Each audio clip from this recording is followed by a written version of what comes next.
This is a real story on how I found out my mother-in-law would share her genital with my husband. Now I'm going to try my best to use the cleanest of words in this story.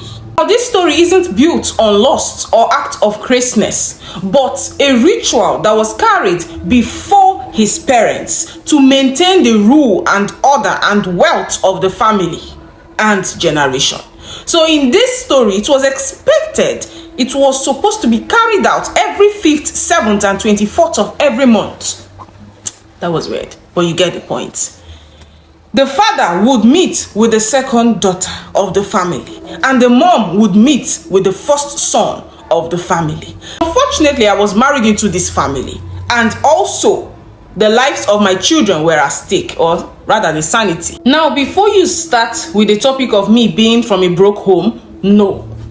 We actually married on the grounds of love, and sadly that wasn't enough to carry on with a family. Now, no one explained to me the calamity hovering in this family that I had been married into. Sadly, I met it, and my eyes started to open when I had my second baby. Now, the first thing he did in this marriage was to cut me totally off from all my female male friends. Now, when I mean male friends, I am not talking of male besties and all that. Some people like the cosmates, etc., church gathering and all that. He wanted me isolated, and I felt it was just him being overprotective. The only thing I caught him doing that was awkward during my first baby was the fact that when I would finish bathing her in the baby tub for newborns and a year old and 2 years, the water inside that was expected or that would have gone down the drain or the bathroom or something, he would use it to have his own bath. Now, let me say it again. He would not use the shower water. He would take from the bathtub to a bucket and he would bathe with the water I used in bathing my own baby previously. I was gradually losing friends around me. Anyone who would help me with a business idea or buy, sell, etc. Within few months, he would terminate the life of that one or that individual, and they would always die with one pattern in their sleep.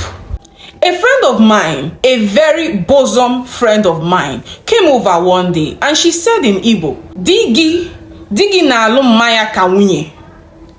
In English, your husband meets with his mom as a wife. You can say it in the comment section in case I am wrong. But then again, in my ears, I felt it was just a man taking care of his mom, as men would normally do. My mind didn't really take it too deep to it being on the carnal, physical, literal meaning.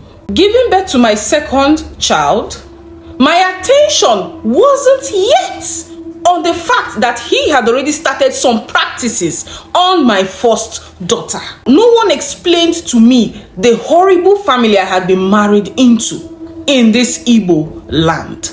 They had rules. They had unspoken rules. They would talk with their eyes, and I would look like a fool each time we went home for Christmas. His mom would not allow me join the family meeting as the first wife being married into the family and no other wife coming yet under me.